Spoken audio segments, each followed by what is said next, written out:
11th portion है, तो class 11th का जो पोर्शन है उसमें मैकेनिक्स होती है बेसिकली, और थर्मोडायनामिक्स वगैरह होता है, हीट वगैरह होता है, साउंड वगैरह होता है। 12th वाला जो पोर्शन है उसमें इलेक्ट्रोस्टैटिक्स होती है और मैग्नेटिज्म होती है।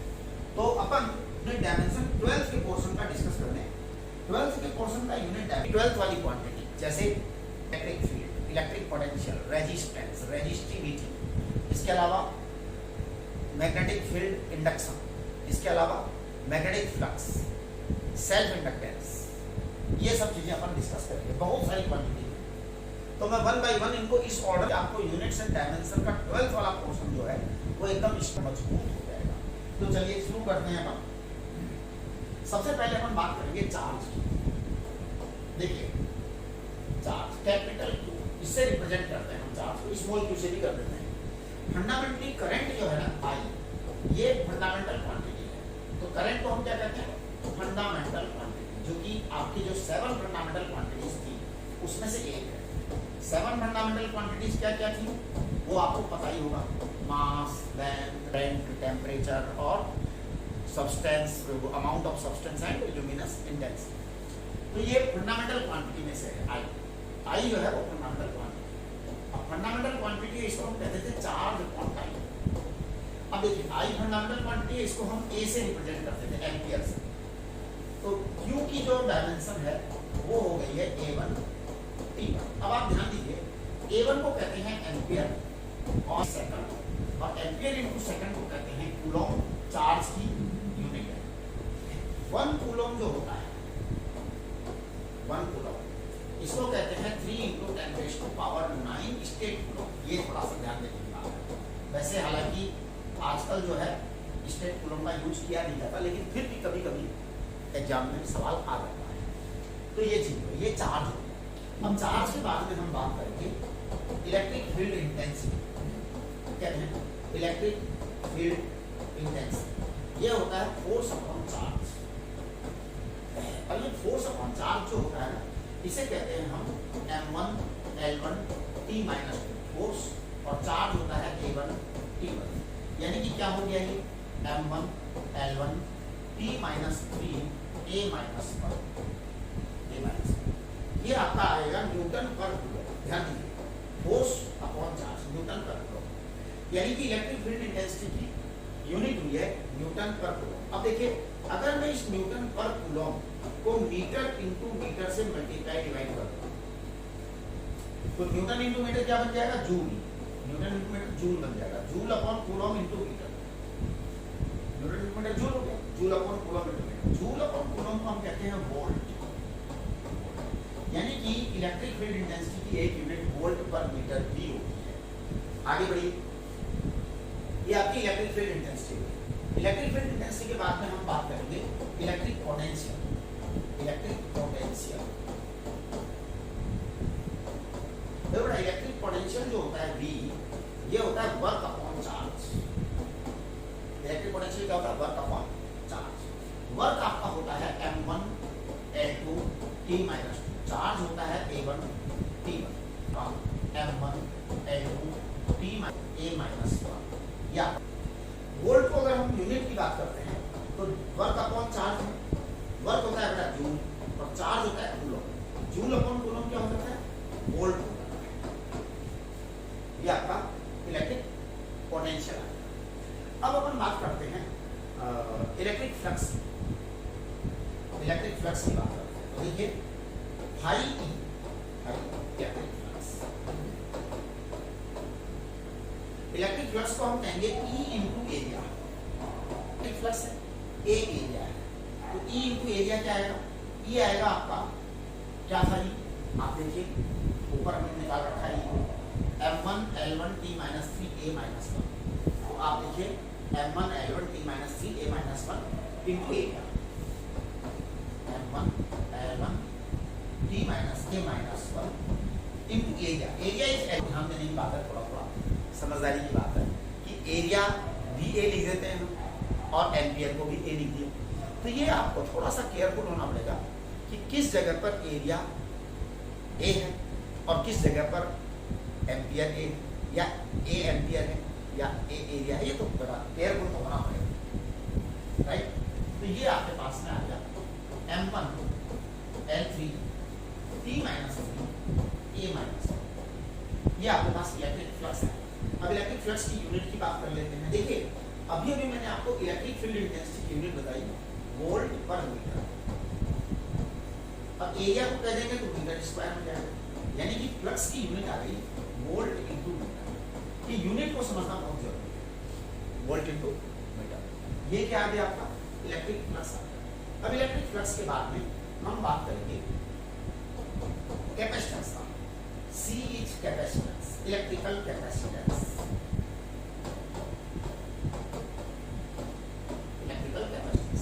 देखो ना इलेक्ट्रिकल कैपेसिटेंस होता है Q अपॉन V, फॉर्मूले आप सब जानते ही हैं। Q अपॉन V, Q को हम कहेंगे A1 T1। वोल्टेज, वोल्टेज की डायमेंशन बताइए, वोल्टेज यानी पोटेंशियल, पोटेंशियल की डायमेंशन है M1 L2 T minus 3 A minus 1। M1 L2 T minus 3 A minus 1। एक भी डायमेंशन याद रखने की जरूरत नहीं है, एक भी डायमेंशन याद करने की जरूरत नहीं है। मुझे आज तक 30 साल से ज्यादा हो गया पढ़ाते हुए, एक भी डायमेंशन मेरे को याद नहीं, फिर सारी निकालते हैं। बिल्कुल ऐसे ही करना चाहिए। याद क्या क्या करोगे भैया, याद करना कोई सॉल्यूशन नहीं है समस्या का, तो ये याद तो करना ही नहीं है। आप देखिए सब निकल करके आ रहा है, अपने आप निकल के आ रहा है। M1 M minus 1 L minus 2 T4 A, ये इलेक्ट्रिकल कैपेसिटेंस है। अब इलेक्ट्रिकल कैपेसिटेंस की यूनिट के बारे में बात करें तो Q अपॉन V आएगा। Q को कहते हैं कूलम और V को कहते हैं वोल्ट। मैं आपको बताना चाहता हूँ, देखिए अब हमने C को भी जो है ना कैपेसिटेंस को भी उससे कर दिया, कूलम को भी कैपिटल C से कर दिया। अब ये समझ की बात है भैया, यहाँ पे C कूलम है और यहाँ पे कैपेसिटेंस है, तो इसमें कोई ऐसी बड़ी चीज नहीं है, कोई बहुत बड़ा रॉकेट साइंस नहीं है। थोड़ा सा दिमाग के ऊपर समझने की बात है। कूलम अपॉन वोल्ट आप ऐसे लिख सकते हैं, coulomb upon volt. Coulomb upon volt की बात करेंगे, इसे कहते हैं फैराड, इसे कहते हैं फैराड। तो ये फैराड इसकी यूनिट होती है। कूलम अपॉन वोल्ट का नाम फैराड, राइट। आगे बढ़ते हैं, आगे बढ़ते हैं। Electrical permittivity epsilon not, epsilon not electrical permittivity.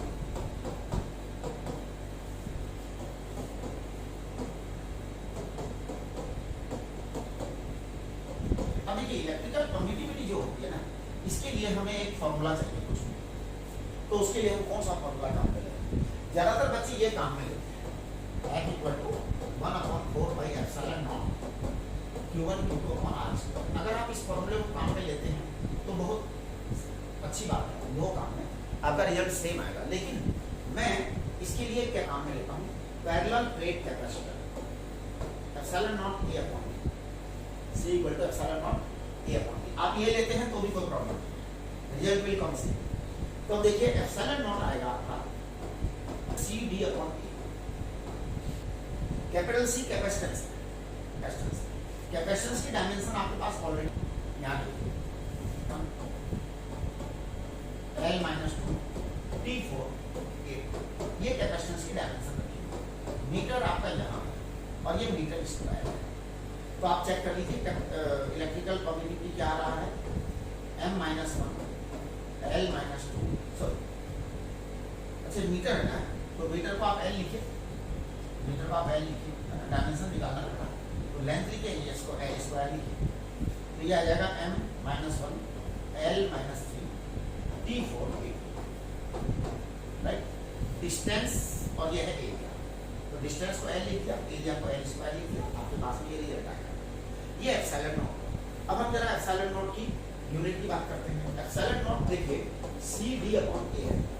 C को हमने कहा फैराड, D को हमने मीटर कहा, इसको हमने मीटर स्क्वायर कहा, तो ये क्या आ जाएगा,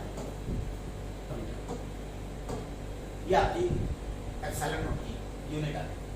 अब देखिए इसमें मैं यहाँ पर एक बात और बता देना चाहता हूँ, epsilon R relative electrical permittivity, relative electrical permittivity. अब आप ध्यान दीजिए, रिलेटिव इलेक्ट्रिकल परमिटिविटी ये क्या होती है, ये होती है एप्सिलॉन अपॉन एप्सिलॉन नॉट। अब ये क्या चीज है इसको समझिए। इलेक्ट्रिकल परमिटिविटी, एप्सिलॉन को कहते हैं electrical permittivity of any material medium, material medium upon electrical permittivity of value. अब ये पता है क्या होगा, इलेक्ट्रिकल परमिटिविटी ऑफ किसी मटेरियल की हो या वैक्यूम की हो, भाई इलेक्ट्रिकल परमिटिविटी तो सेम क्वांटिटी है ना, चाहे किसी मटेरियल की हो या वैक्यूम की हो, क्या फर्क पड़ जाने वाला है। तो इसलिए ये आपका डायमेंशन लेस आएगा, नो डायमेंशन, नो यूनिट, ये इलेक्ट्रिकल परमिटिविटी। अब देखिए आपके पास में एप्सिलॉन नॉट आ गया, सी आ गया, बी आ गया। अब हम रेजिस्टेंस की बात करते हैं, R for resistance, electrical resistance, electrical resistance. बड़ा इलेक्ट्रिकल रेजिस्टेंस को हम कहते हैं V upon I, volt upon current, वो था W upon charge and I को हमने A कहा, वर्क अपॉन चार्ज, वोल्ट होता है वर्क अपॉन चार्ज। तो ये वर्क अपॉन चार्ज जो है इसको हमने कहा M1 L2 T-2, चार्ज को क्या निकल, और ये A करंट है, ये ध्यान रखना पड़ेगा, ए करंट है। कभी कभी ए को ए नहीं, अब थोड़ा समझ की बात है, जब आपको थोड़ा सब्जेक्ट जो है अच्छे से आ जाएगा, ये चीजें बैठ जाएगा, राइट। चलिए जरा देखो, तो ये आ जाएगा M1 L2 T-3 A-2, sorry हाँ सही, A-2 इलेक्ट्रिकल रेजिस्टेंस आ गया। अब इलेक्ट्रिकल रेजिस्टेंस की यूनिट के बारे में बात कर लेते हैं, V upon I। V upon I जो है वो क्या है, ये है वोल्ट अपॉन एम्पियर। बेटा इस वोल्ट अपॉन एम्पियर को एक स्पेशल नाम दिया जिसे हम कहते हैं ओम, और ये इस तरह से रिप्रेजेंट किया जाता है। अच्छा, अब मैं आपको एक छोटी सी चीज और बता दूं यहाँ पर कि R इलेक्ट्रिकल रेजिस्टेंस है और रेजिस्टेंस है। अगर आप R और C दोनों की डायमेंशंस को मल्टीप्लाई करते हैं तो देखिए क्या होता है। R आपके पास में ये M1 L2 P-3 A-2, C को मल्टीप्लाई करिए, C कहाँ, C ये M-1 L-3 T4, C की डायमेंशन को आप यहाँ मल्टीप्लाई M-1 L-2 T4, देखो मैंने सही लिखा है क्या, कर लीजिए। ये क्या हुआ, C है यहाँ पे, कैसे कैसे, तो अच्छा यहाँ पे क्या है, गलत बात हो गई, कैसे कैसे, ये यहाँ गड़बड़ है, C है ना, अच्छा सॉरी, ये एप्सिलॉन नॉट की लिख दी मैंने, आई एम सॉरी, C की लिखिए। अच्छा मैंने लिखा C का ही है, देखा एप्सिलॉन नॉट का, ध्यान दीजिए मैंने सही लिखा है, लेकिन मैंने देखा एप्सिलॉन नॉट का लिया है यहाँ पे, तो मैंने कहा ये क्या हुआ, ठीक है, चलिए सही है, ये C है। तो ध्यान दीजिए M1 से M1 कट गया, L2 से L2 कट गया, A2 से A2 कट गया, और ये T आ गया। ये टाइम कांस्टेंट कहलाता है, इसकी डायमेंशन को RC को हम कहते हैं time constant of electrical circuits. बहुत सारे 3 टाइम कांस्टेंट्स हैं, मैं बताऊंगा अभी धीरे धीरे आपको, time constants of electrical circuits.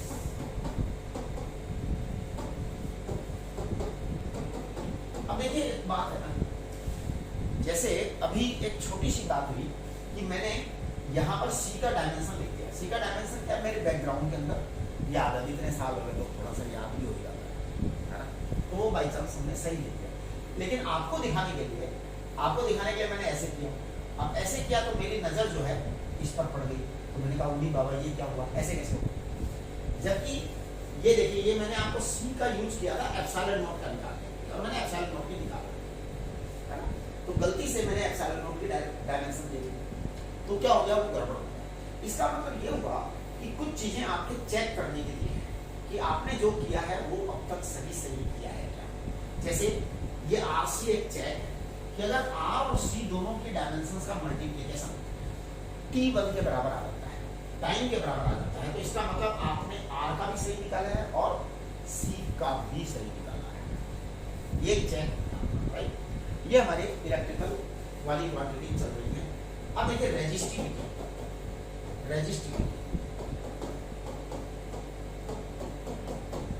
तो रेजिस्टिविटी आ जाएगा रो। हमारे पास में क्या फॉर्मूला है, R बराबर होता है रो L अपॉन A। इसका मतलब रो क्या आ जाएगा बेटा, रो बराबर आ जाएगा R A अपॉन L। अब देखिए R तो होता है ओम, ये क्या होता है मीटर स्क्वायर, और ये क्या होता है मीटर, यानी कि ये आ जाएगा ओम इंटू मीटर। इसकी डायमेंशन ओम इंटू मीटर है, और unit ohm into metre. Dimension आप निकाल सकते हो, डायमेंशन आप कैसे निकाल सकते हो, आर का डायमेंशन लिखिए और बाकी तो एल आ जाएगा आपके पास में। आर का डायमेंशन हमने यहाँ लिख भी रखा है, देखो ये दिख रहा है मेरे को आर का डायमेंशन, मुझे यहीं से दिखाई दे रहा है आर का डायमेंशन। लिखिए आप rho equal to ohm into metre m1 a2 t minus 3 into a minus 2, तो L1 ये आपका आ जाएगा m1 L3 t minus 3 a minus 2, ठीक है। ये आपके पास में रो आ गया। ये रेजिस्टिविटी तक हमने बात कर ली। अब हम बात करेंगे B। देखो B एक रिप्रेजेंटेशन है मैग्नेटिज्म की, और इसके तीन नाम है अलग। ये तीनों नाम आपको पता होने चाहिए। कौन कौन सा नाम है इसका B का, देखो मैं B के तीन नाम बता रहा हूं। Magnetic induction, number 2 magnetic flux density, magnetic induction, magnetic flux density, और इसी का नाम मैग्नेटिक फील्ड इंटेंसिटी। ये नाम याद रखने बहुत जरूरी है, क्योंकि कभी कभी जो पेपर सेटर होता है वो अलग नाम लिख देता है और आप उस नाम से परिचित नहीं होते, तो फिर आप सवाल छोड़ जाते हैं या गलत कर जाते हैं। ये बी होता है magnetic induction, magnetic flux density या मैग्नेटिक फील्ड इंटेंसिटी। अब देखिए इसके लिए फॉर्मूला जाना पहचाना फॉर्मूला सब बच्चे जानते हैं, F बराबर ILB। फोर्स जो होता है करंट कैरिंग वायर पर फोर्स कितना लगता है। तो हम जरा D के बारे में बात करें। D equal to F upon IL। F बेटा फोर्स होता है, इसको हम कहते हैं क्या, इसको हम कहते हैं M1 L1 T minus 2। Force को होता है एम्पियर, L लेंथ है तो L1, ये आ जाएगा आपका M1 L0 T minus 2 A minus 1। Okay, अब आप यहाँ ध्यान दीजिए, इसकी यूनिट के बारे में बात कर रहा हूँ, न्यूटन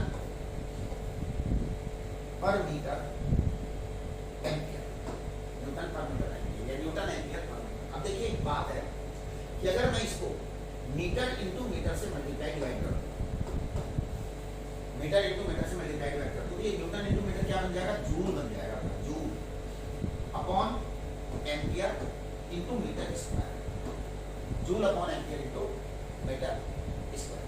ये आपका joule upon ampere into metre square. अब ये जूल अपॉन एम्पियर जो है ना, जूल अपॉन एम्पियर, इसको हम कहते हैं वेबर। ये बात ध्यान दीजिए, इसका नाम है weber. Joule upon ampere is weber per metre square. अब वेबर पर मीटर स्क्वायर को क्या कहते हैं, वेबर पर मीटर स्क्वायर को कहते हैं टेस्ला, टी, यानी बी की यूनिट हुई टेस्ला। लेकिन बैकग्राउंड में आपका ये सब है, joule upon ampere, weber per metre square, ये टेस्ला हुआ, राइट। अब हमारे पास ये बी आ गया। बी के बाद में हम बात करेंगे मैग्नेटिक फ्लक्स। देखो I बराबर मैग्नेटिक फ्लक्स, M इसे कहेंगे मैग्नेटिक फ्लक्स। मैग्नेटिक फ्लक्स होता है B इंटू A। B आपका वो है M1 L0 T minus 2 A minus 1। अब ये एरिया है, ये एरिया है B इंटू एरिया, एरिया को हम कहेंगे L2, यानी कि ये क्या हुआ M1 L2 T minus 2 M1 L2 T minus 2 A minus 1, ये हो गया। अब आप देखो ये जो है ना M1 L2 T minus 2 itself is energy, M1 L2 itself is energy, ये पूरा एनर्जी, और ये एम्पियर है। इसको मैं कह सकता हूँ जूल अपॉन एम्पियर, क्योंकि जूल जो होता है ना आपका होता है? वो एनर्जी होता है। और upon ampere, joule upon ampere जो है इसे हम कहते हैं वेबर। तो मैग्नेटिक फ्लक्स की यूनिट क्या होती है? वेबर। सब बच्चे जाओ, सब बच्चे। चलिए अब आप देखिए फ्लक्स, आपका मैग्नेटिक फ्लक्स आ गया। मैग्नेटिक फ्लक्स के बाद में हम बात करेंगे सेल्फ इंडक्टेंस। अब देखिए सेल्फ इंडक्टेंस को हम L से रिप्रेजेंट करते हैं, तो मैं यहाँ पे दो तरह के इंडक्टेंस लिखूंगा, सेल्फ इंडक्टेंस और म्यूचुअल इंडक्टेंस।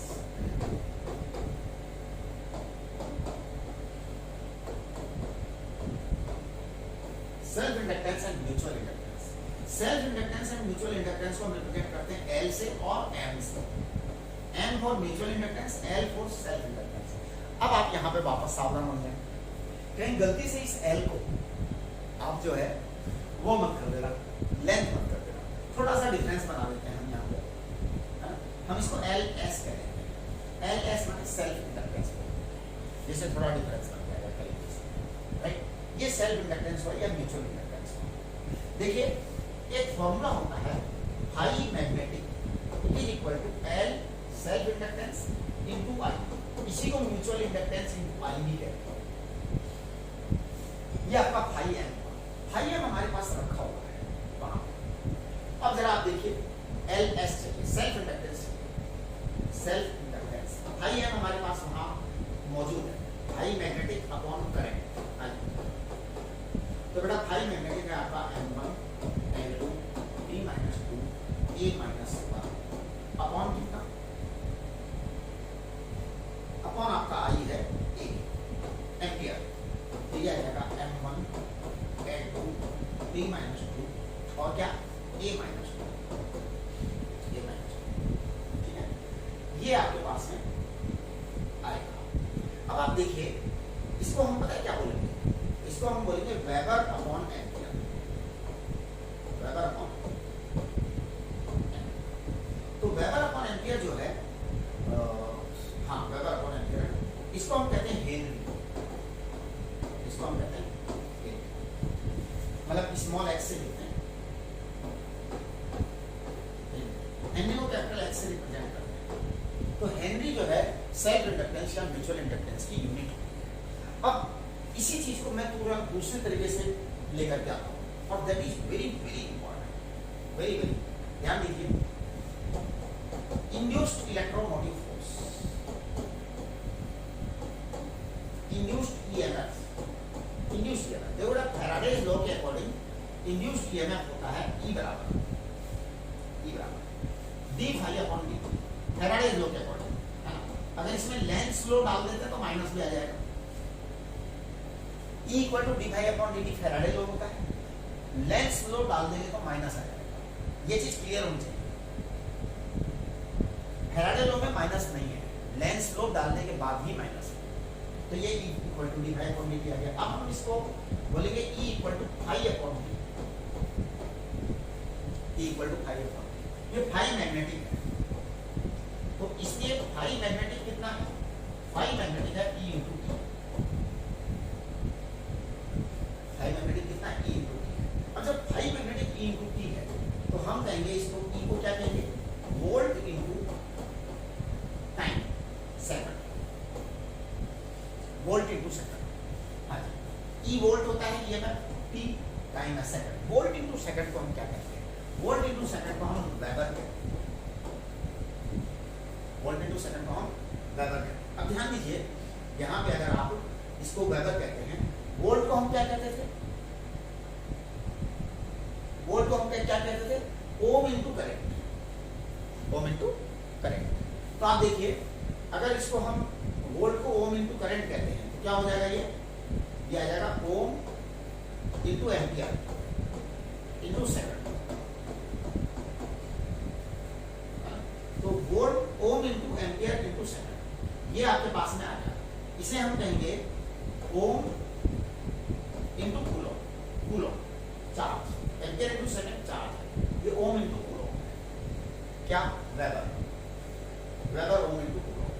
अब आपके पास में अगर ये वेबर है, वेबर है तो ध्यान दीजिए आप इसको क्या कह सकते हैं? थोड़ा सोचिए, सेल्फ इंडक्टेंस, सेल्फ इंडक्टेंस क्या कह सकते हैं? Weber upon ampere. तो थोड़ा स्वयं सोचिए कि यह आ जाएगा वेबर अपॉन एम्पियर, और वेबर को हमने वोल्ट इंटू सेकंड कहा या ओम इंटू एम्पियर इंटू सेकंड कहा, ओम इंटू कूलम कहा। तो सोचिए जरा, यह है ohm into coulomb upon ampere. अब coulomb upon ampere, coulomb upon ampere क्या है? सेकंड है, या एम्पियर आप इसको सीधे लिख दीजिए, ये ओम है इंटू एम्पियर है इंटू सेकंड है अपॉन एम्पियर कट कर दीजिए, तो आपका ये ओम इंटू सेकंड आ गया। यानी कि आपका ओम इंटू सेकंड जो है ये हेनरी है, ये।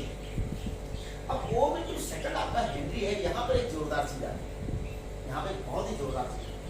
देखिए क्या बेटा, ओम इंटू सेकंड को हमने हेनरी कहा, this is the very very जोरदार चीज, बहुत कभी आप देखेंगे मजा आएगा। ओम को कहते हैं आर, और सेकंड को कहते हैं टाइम, और हेनरी को कहते हैं एल। और एल अपॉन आर क्या होता है? एल अपॉन आर टाइम होता है,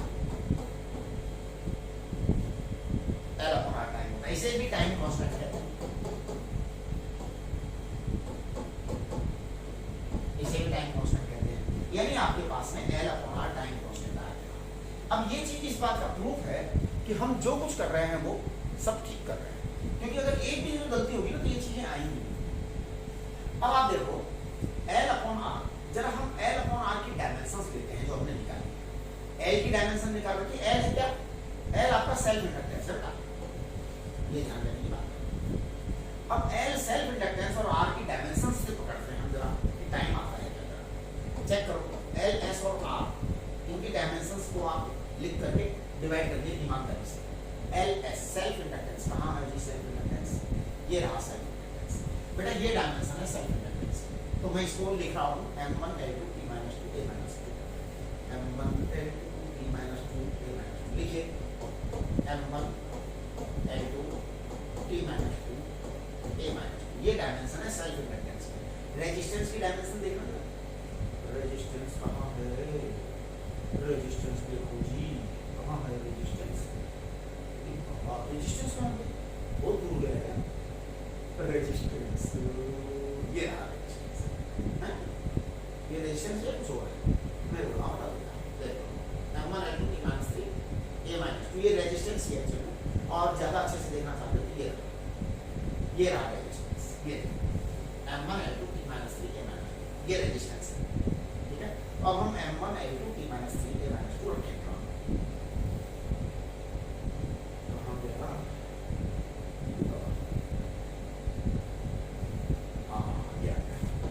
m1 L2 T - 3 A - 2। आपने अपनी नोटबुक में नोट भी कर रखा होगा, ये T1 इसे कहते हैं टाइम। तो ये आपका टाइम कांस्टेंट है। इसके बाद में हम एक क्वांटिटी डिस्कस करना चाहते हैं, that is called as mu naught. Mu naught को कहते हैं magnetic permeability, magnetic permeability. Magnetic permeability, इसके लिए हमें एक फॉर्मूला चाहिए जिससे हम उसको निकाल सकते हैं। अब देखिए मैग्नेटिक परमियाबिलिटी के लिए जब हम फॉर्मूला निकालते हैं तो देखिए क्या होने वाला है। मैं फॉर्मूला लेता हूँ B = म्यू नॉट I/2R। सबसे सिंपल फॉर्मूला है, सबसे सिंपल फॉर्मूला क्या है ये कि it is the magnetic field induction at the centre of the circular current carrying coil. तो देखिए म्यू नॉट आ जाएगा आपका D × 2R upon I। D को हमने कहा था टेस्ला, D को हमने कहा था टेस्ला, 2R को कहेंगे मीटर और I को कहेंगे एम्पियर, ठीक है। इसको मैं मीटर इंटू मीटर से मल्टीप्लाई डिवाइड कर सकता हूँ, मीटर अपॉन मीटर से, ये काम खत्म। अब tesla into metre square, tesla into metre square upon ampere into metre, ठीक है। टेस्ला इंटू मीटर स्क्वायर को हमने कहा था weber, tesla into metre square को हमने कहा था weber upon ampere into metre, है ना। और पता है आपको वेबर को मैंने अभी थोड़ी देर पहले बोला था ohm into second,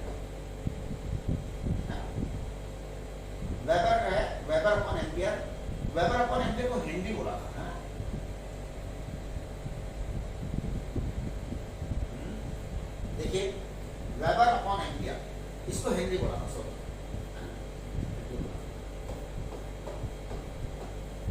Henry upon metre.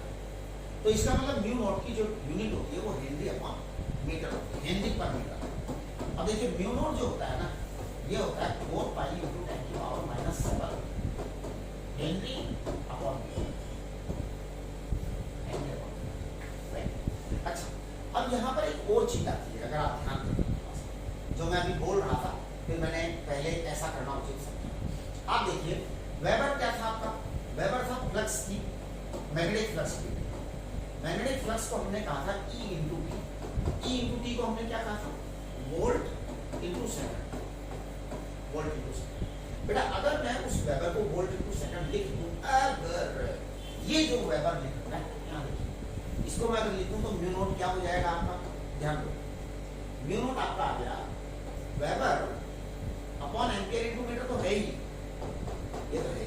Weber upon ampere को मैंने हेनरी कह दिया, ये है ही। इसके अलावा अब मैं थोड़ा सा यहाँ पे गेम खेलना चाहता हूँ। एक्चुअली में मैं ये सब क्यों कर रहा हूँ, ये सब इसलिए कर रहा हूँ कि वहाँ पे बड़े माइक्रोस्कोपिक क्वेश्चंस आते हैं और बच्चे जो है इधर उधर घूम जाते हैं। बड़े छोटे छोटे सवाल आते हैं नीट के अंदर, लेकिन वो जो छोटे छोटे सवाल होते हैं वो जब तक आपको पूरा थॉरो नॉलेज नहीं होगा वो सवाल सॉल्व होते नहीं है, या उलझ जाते हैं, या नेगेटिव मार्किंग हो जाती है, गलत हो जाता है। तो देखिए अब आपके पास में ये दिख रहा है, अब वोल्ट अपॉन एम्पियर जो है इसको हम कह देंगे ओम, ओम इंटू सेकंड ये। अब वोल्ट अपॉन एम्पियर आपका ओम है और ये सेकंड है, ओम इंटू सेकंड को कहते हैं हेनरी, ओम इंटू सेकंड का नाम है हेनरी, ये आपका हेनरी पर होता है। ये न्यू नॉट आ गया, क्या गया, न्यू नॉट आ गया। अब आप एक छोटा सा काम करें, मैं आपको एक बहुत ही छोटी सी क्वांटिटी बताता हूँ, speed of light c is speed of light. बेटा स्पीड ऑफ लाइट की डायमेंशन क्या है, L1 T माइनस 1। इसका फॉर्मूला होता है 1 upon under root mu naught epsilon, right. अब मैं L1 T माइनस 1 तो डायमेंशन होती है स्पीड ऑफ लाइट, मैं जरा इनकी डायमेंशन चेक करता हूँ, under root mu naught into epsilon naught. ईमानदारी से आपने जो म्यू नॉट की डायमेंशन निकाली है उसे लिखिए जरा यहाँ पर, म्यू नॉट की डायमेंशन क्या है, अच्छा म्यू नॉट की अपने डायमेंशन नहीं निकाली, ये निकाल रखी, वो ऊपर निकाल रखी, ये रखा, अच्छा यूनिट निकालिए, डायमेंशन नहीं निकाली, कोई भी निकाल लो, एक मिनट का काम।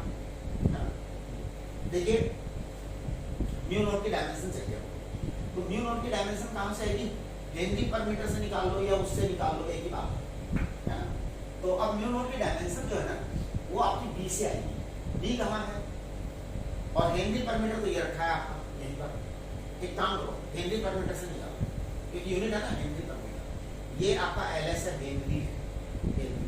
तो आप जरा देखिए म्यू नॉट की डायमेंशन हेनरी पर मीटर, हेनरी पर मीटर, तो म्यू नॉट की डायमेंशन हम यहाँ लिख देते हैं, यहाँ ये रहा म्यू नॉट है ना, डायमेंशन को यहीं कहीं लिखो, इसके आसपास, ठीक है। हेनरी आपके पास में है तो हेनरी पर मीटर लिखिए, हेनरी है आपका M1 L2 T माइनस 2 और क्या था A माइनस, क्या था A माइनस 2, A माइनस 2। याद बिल्कुल भी नहीं रखना चाहिए, याद होना ही नहीं चाहिए। आप देख रहे होंगे मुझे कुछ भी याद नहीं है, लेकिन मैं सारा निकाल रहा हूँ। एक्चुअली में रट लेना जो है ना वो मुसीबत है, बहुत बड़ी समस्या है।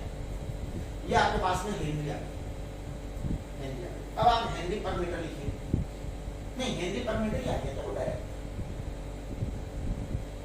नहीं वो मैंने, ये तो आपका है, हाँ सही है, तो हेनरी पर मीटर सही है, तो म्यू नॉट ही आ गया डायरेक्ट आपके पास, म्यू नॉट आ गया, म्यू नॉट आ गया तो लिखिए आप इसको M1 L1 T minus 2 A minus 2, ये म्यू नॉट आया।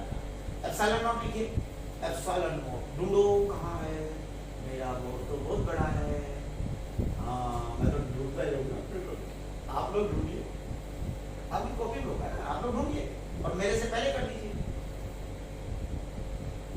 ढूंढिए और मेरे से पहले कर डालो, एप्सिलॉन नॉट ये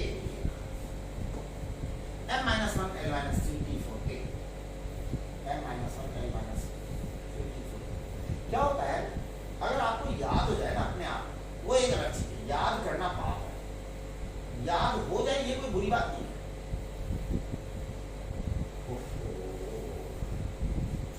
m minus 1 l minus 3 t4 a ये अब देखो m1 से m1 गया, a2 से a2 गया, ये l1 है, l minus 2 बचेगा यहाँ पे, तो ये आ जाएगा आपका 1/√l minus 2 t2, l minus 2 t2 तो ये l1 और t minus 1 आ जाएगा। दिस इज मीटर पर सेकेंड।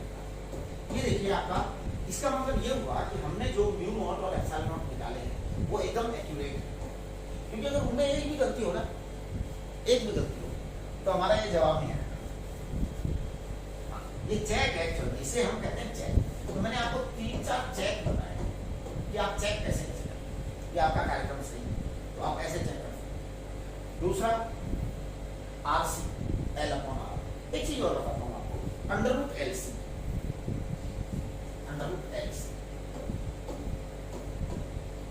L और C की डायमेंशन देखिए, L और C की डायमेंशन, ये L तो आपके पास में रखा है, ये रखा था ना थोड़ी देर पहले, L तो यही था ना, नहीं ये तो म्यू नॉट था, पावर ये तो म्यू नॉट था, ये L वो था m1 l2 t minus 2 a minus 2, ये हेनरी था तो ये L था, ठीक है। तो देखिए m1 l2 t minus 2 और a minus 2 ये आपका L था, C कैपेसिटेंस था, कैपेसिटेंस को आप Q/V लिखिए गलती से, क्योंकि अभी मैं वहाँ बोर्ड में से ढूंढूंगा ना तो बहुत सारा माल है वहाँ और उसमें हमें टाइम लगेगा। V आपका वर्क अपॉन चार्ज होता है, तो m1 l2 t minus 3 a minus 1 ये आपका वर्क अपॉन चार्ज।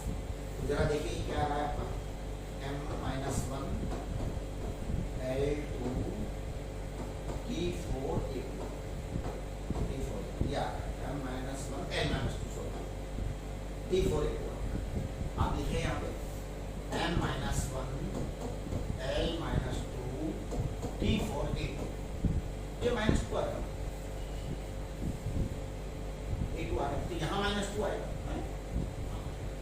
ये minus 2 सॉरी ये प्लस 2, एक प्लस एक माइनस है, कैंसिल होने ही है। आप चेक कर लीजिएगा पिछले वाले जो हमने किए हैं, अब कुल मिलाकर के ये आ जाएगा t2 यानी t बना जाएगा, ये टाइम कांस्टेंट है, ये टाइम कांस्टेंट। कुल मिलाकर के हमने जो है ना 12th क्लास की पोर्शन वाली जो क्वांटिटी है वो सारी डिस्कस कर ली है, लगभग 100% तो कभी हम कर ही नहीं सकते, वो कभी पूरा नहीं होगा, वो कभी भी पूरा नहीं होगा, लेकिन मोस्ट ऑफ द जो क्वांटिटीज है उनका जो है मैंने पूरा नेटवर्क जो है उसको डिस्कस कर लिया है। 11th वाली जो क्वांटिटीज है वो आप लोग 11th में करते आ रहे हो, इसलिए ज़्यादा प्रॉब्लम होती है 11th वाली क्वांटिटीज, है ना। 11th में जो मैकेनिक्स होती है, थर्मोडायनेमिक्स होती है, वो सारे आप लोग कर लेते हो, तो वो ज़्यादा इतनी बड़ी समस्या नहीं है, लेकिन ये समस्या बहुत ज़्यादा होती है। और सबसे बड़ी बात इन यूनिट्स का कन्वर्जन जो है ना उसका आइडिया नहीं होता। आज आपको यूनिट्स कन्वर्जन का भी आइडिया होगा। इसमें मतलब मैं कुछ बातें बताने चाहता हूँ, जैसे 1 वेबर, ये 10 की पावर 8 मैक्सवेल के बराबर होता है ना, 1 वेबर पर मीटर स्क्वायर, इसको हम कहते हैं टेस्ला, इसको हम कहते हैं 10 की पावर 8 मैक्सवेल पर सेंटीमीटर स्क्वायर, इसको कहते हैं 1 टेस्ला इक्वल टू 10 की पावर 4 गाउस, है ना, 10 की power 4 gauss. 1 gauss equal to 10 की पावर -4 टेस्ला, ठीक है। ये बड़ा कॉमन सी एक यूनिट काम में लेते हैं हम। तो ये आप जो है आज इसको अच्छी तरह से नोट्स बना कर कंप्लीट कर लीजिए, ठीक है। चलिए, नमस्ते।